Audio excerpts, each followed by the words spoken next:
Bonjour à tous, je suis Orlane Dupont, thérapeute holistique, journaliste et enseignante en développement personnel. Je repris le chemin des vidéos et je suis hyper contente de cela. Je reprends ces vidéos dans le cadre d'un challenge que je me suis lancé avec d'autres personnes que je salue ici.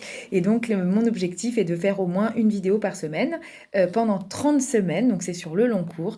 Pour mon objectif à moi, c'est vraiment de me lancer sur YouTube, de vous proposer des réflexions, des prises de conscience, des partages de connaissances qui vont en lien avec mon podcast qui s'appelle Il y a de la joie dans tes oreilles et ma newsletter qui s'appelle Il y a de la joie. Donc vous avez compris, on est un peu sur le thème Il y a de la joie. Mais de la joie, j'allais dire au niveau intérieur, de la joie spirituelle et de la joie en se questionnant sur, voilà, est-ce que la joie intérieure, comment l'alimenter, comment la nourrir, comment être bien avec soi, sans forcément partir dans un truc délirant, ésotérique et je ne sais quoi d'autre. Voilà, donc aujourd'hui, ma proposition, j'avais envie de rebondir sur un texto d'une amie qui s'appelle Camille Rizard, qui est sophrologue et qui, entre parenthèses, propose des chants sacrés en Corrèze et qui est vraiment quelqu'un d'exceptionnel. Et on réfléchit, elle me partageait sur l'ego et sur la posture du thérapeute dans un groupe. Et je vais vous dire en quelques mots ce qu'elle me dit, est-ce qu'elle me partage. Elle me dit, voilà, comment trouver l'équilibre entre un cadre posé et une présence forte qui est imposée quand on mène un groupe, notamment quand on est thérapeute, et les dérives de l'ego.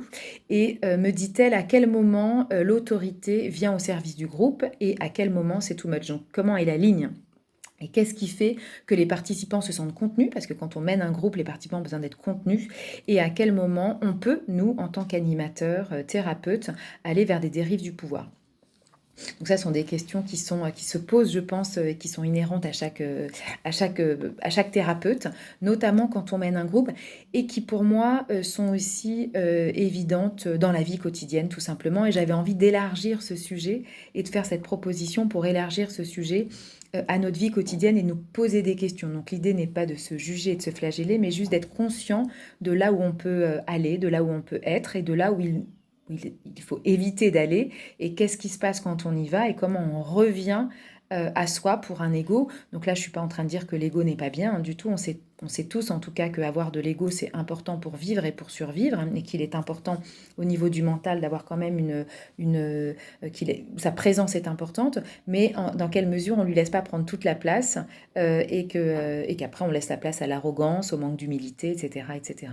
Alors, je rebondis sur cette réflexion de mon amie Camille parce que je me suis dit, mais en fait, est-ce qu'on n'est pas aussi dans ce pouvoir de l'ego et dans cette posture, dans ce questionnement, mais par exemple avec la personne avec qui on partage sa vie, tout simplement, à quel moment c'est elle, pour moi en tout cas, dans mon expérience, il y a toujours un jeu en fait de celui qui ou celle qui va un peu plus prendre le pouvoir et à quel moment et ça, dans la vie de tous les jours, à quel moment on est dans la médiation, à quel moment il y en a un éventuellement ou une qui décide plus que l'autre, et puis après ça va changer dans la situation. Donc est-ce que ça c'est un jeu, c'est une danse justement entre les partenaires dans la vie de tous les jours?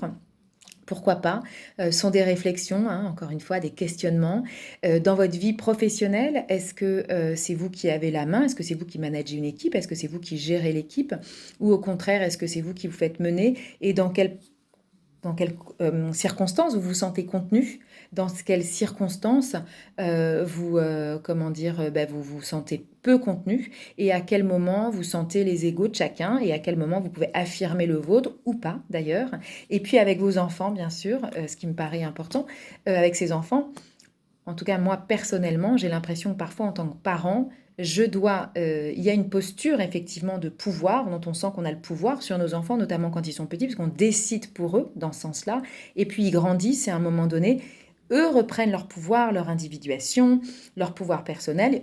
On doit leur laisser bien sûr avoir leur pouvoir personnel et en même temps quelles sont les limites de cette autorité intérieure sans être dans la castration, j'allais dire, ou dans l'humiliation qui peut aussi être parfois vécue par des enfants. Et après, quels sont nos liens avec nos frères et sœurs ou avec nos parents? C'est toute la réflexion aujourd'hui que je voulais vous proposer voilà, de réfléchir à ça.